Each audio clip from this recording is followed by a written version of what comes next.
to do it, another big case comes up. And so our CID folks have just been really, really busy. We're really proud of the work that they've been doing. And so we wanted to brief you all up on a couple of developments from over the last couple of days. Let me start out with a case of a missing child that was recovered, and an arrest that was made as a result of that case. Several days ago, late October, in fact, we received a call for a report of a missing 15-year-old female. I will not be providing the name of that young lady, being that the suspect that she was found to be in the custody of has been arrested for sexual assault of a child, among other charges. And of course, I'll give you his name here shortly, but we won't be giving the name of that victim other than to say that she has been recovered and she is safe with family at this point. But what we do know is that our CID unit and our missing persons group has been literally working around the clock on this case over the course of the past couple of days. The investigation led them to a house in Northeast Bexar County, where a suspect, 22-year-old Salim Assad Hartshorn, 22 years of age, was found in a house actually not far from where the young lady disappeared from. Hartshorn initially told us that she was not there. He didn't know who we were talking about. However, another resident in the home let us know that she was there, and so we were able to get her recovered. Assad Hartshorn faces 2 charges: harboring of a runaway child, which is a Class A misdemeanor, and sexual assault of a child, which is a second-degree felony. We are just really, really happy to be able to get this young lady back home safely. Of course, we will be following through on this case. Does anybody have any questions on it? Okay, déjame darles más información tocante un caso de una jovencita de 15 años de edad que se desapareció hace unos cuantos días, a los últimos de octubre. Nuestros oficiales han estado trabajando duro en este caso para poder encontrar a la jovencita. Anoche nosotros logramos encontrarla en una casa en el noreste del condado. Ella fue encontrada bajo la custodia de Salim Assad Hartshorn, un hombre de 22 años de edad. Él se enfrenta con varios cargos por darle auxilio a un niño que se ha salido de la casa, pero también por asalto sexual contra la víctima. En estos momentos no vamos a dar el nombre de la jovencita porque obviamente es una víctima de asalto sexual, y pues ahorita nomás vamos a dar el nombre del sospechoso. Desafortunadamente, donde la encontramos es una casa bien cerca de la casa de donde ella se desapareció. Entonces, eso nos quiere decir que pues en cada momento, cada uno de nuestros jóvenes, nosotros tenemos que tener bastante cuidado con ellos. En cualquier momento ellos se pueden desaparecer, y pues obviamente a nosotros nos da mucho gusto poder encontrar a esta jovencita y ponerse para atrás ponerla para atrás con su familia. Let me give you one stat that we have discussed at length over the last couple of days. In investigating this case, was just kind of given anecdotally an observation on the part of some of the folks in CID. And, obviously I don't really know what to say about this statistic other than it's a scary statistic. And I wish I knew more to say, more to be able to explain why it exists. But let me just give you some of these numbers. They're really quite sobering. As of today, from October 1st to today, we have received about 155 calls for missing persons or missing adults. That could be children and adults. They just told me that there had been an uptick. I can tell you that since just over the past couple of weeks, we've gotten 155 calls. The same time period last year, we had 68. So that tells me that those numbers are up drastically. I don't know why. I wish I could offer up more of an explanation on why, but all we can do is concentrate on raising awareness at this point. We don't know if this is just a one of those statistics that's a fluke, that it's on the uptick now, and at some point it'll come down without rhyme or reason.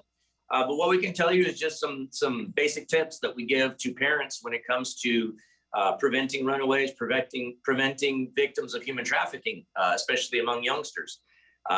Be wary of who they're associating with in person and on social media. We just a couple of days ago gave a presentation at Young Women's Leadership Academy with Ransom Life, which is our Lures and Lies presentation that we do for young folks. We also do those presentations for parents and for educators. We give a lot of tips on how to avoid our children running away and thereby becoming victims of domestic violence. We know that the vast majority of runaways, within 4 days of them disappearing, the vast majority of them, upwards of 98% of them, will be approached by a trafficker.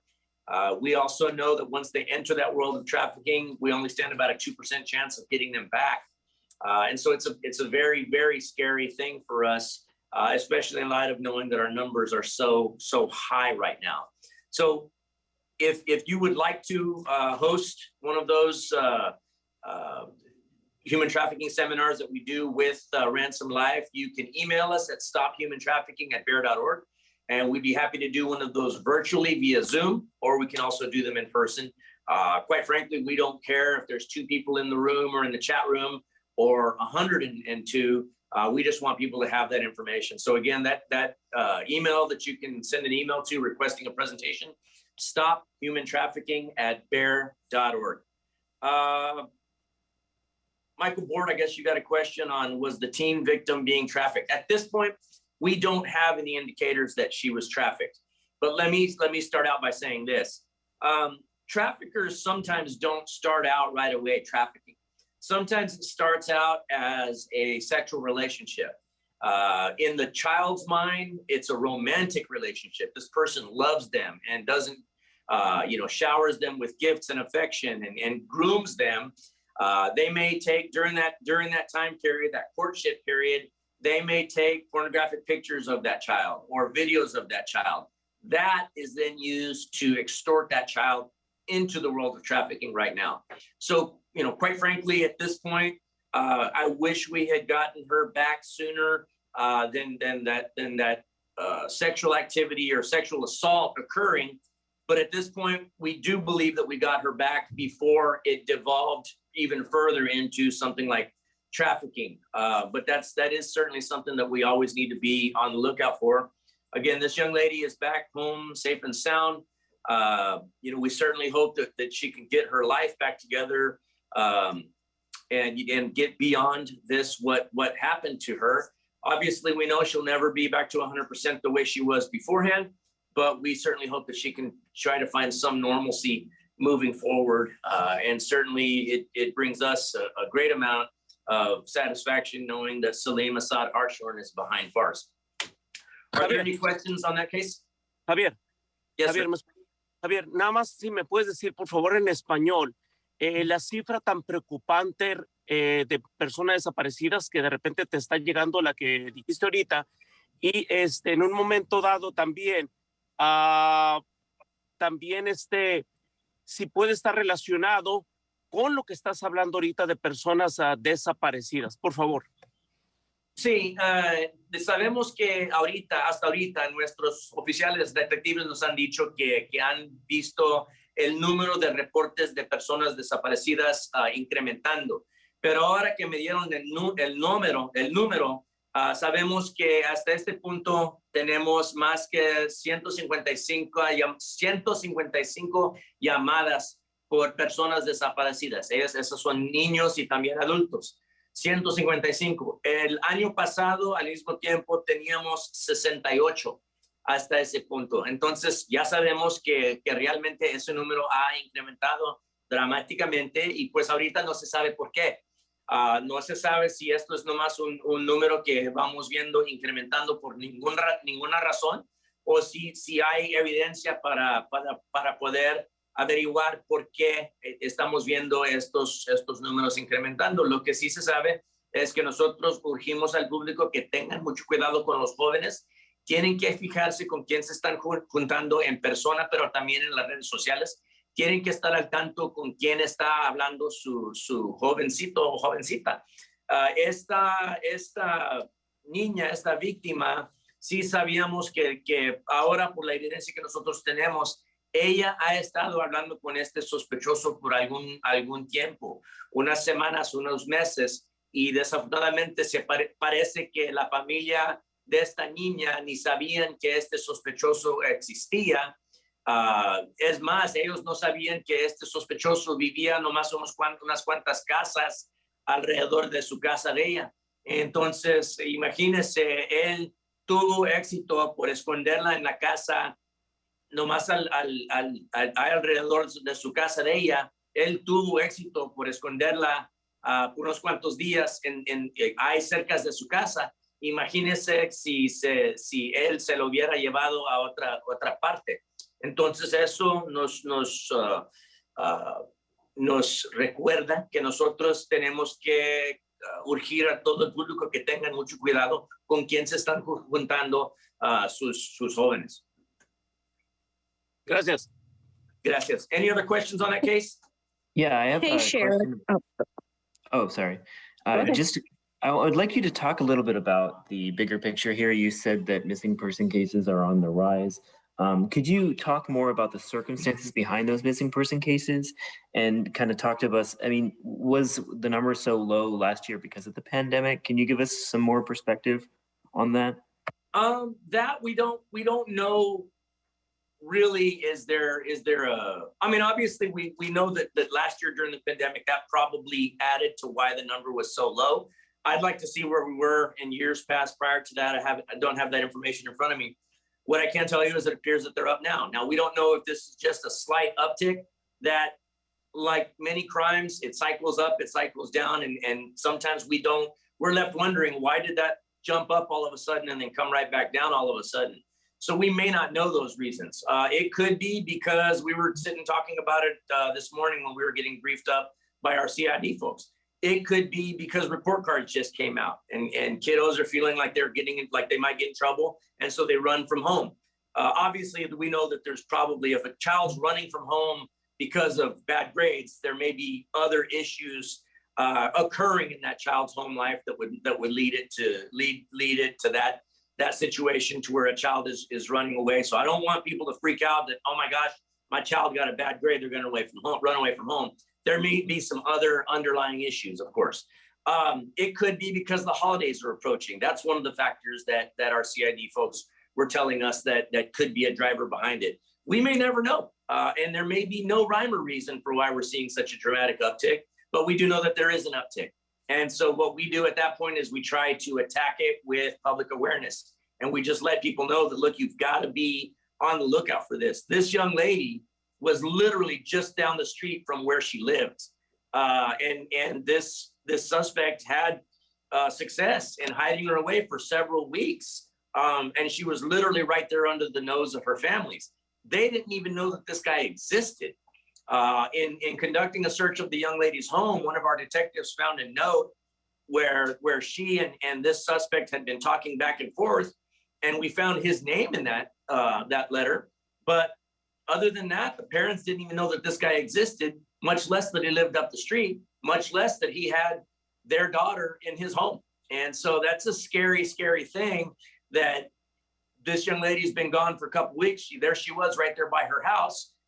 Imagine if she was halfway across the country or halfway around the world, which we know that occurs in the world of trafficking. And again, we know that once they enter that world as a victim of trafficking, we may never see them again. We stand a very high chance of never seeing them again, even under the best of circumstances. What about some of the circumstances behind some of the other missing person cases? Do you have any details about?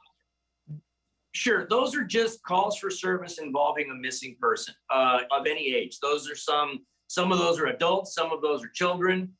Some of those may be, quite frequently we'll get calls for a missing child, 4 or 5 years old, and it turns out they were just hiding in the house from mom or dad. So I don't want people to think that there's at present 155 missing persons running around out in Bexar County as a result of these calls. Many of these are found within minutes or so. One of them, some of them could be a missing adult, maybe an Alzheimer's patient that wandered away from home and we've brought them back home. These are just calls for service that we received and dispatched the deputy to for a report of a missing person. Thank you, sir. Sheriff Brina here with KSAT. Do you have data on missing persons reports that were actually filed and how that compares? No, we can probably get you that easily enough. Okay. I don't have that number in front of me, but I'm sure we can reproduce that number for you. And have you seen for these missing persons calls, has it ever been this high, or is this something you've never seen? That's the thing. I was just given those numbers for this year and last year, but again, I would like to see what it looked like in years prior. It could be that this is just a temporary uptick that we're seeing.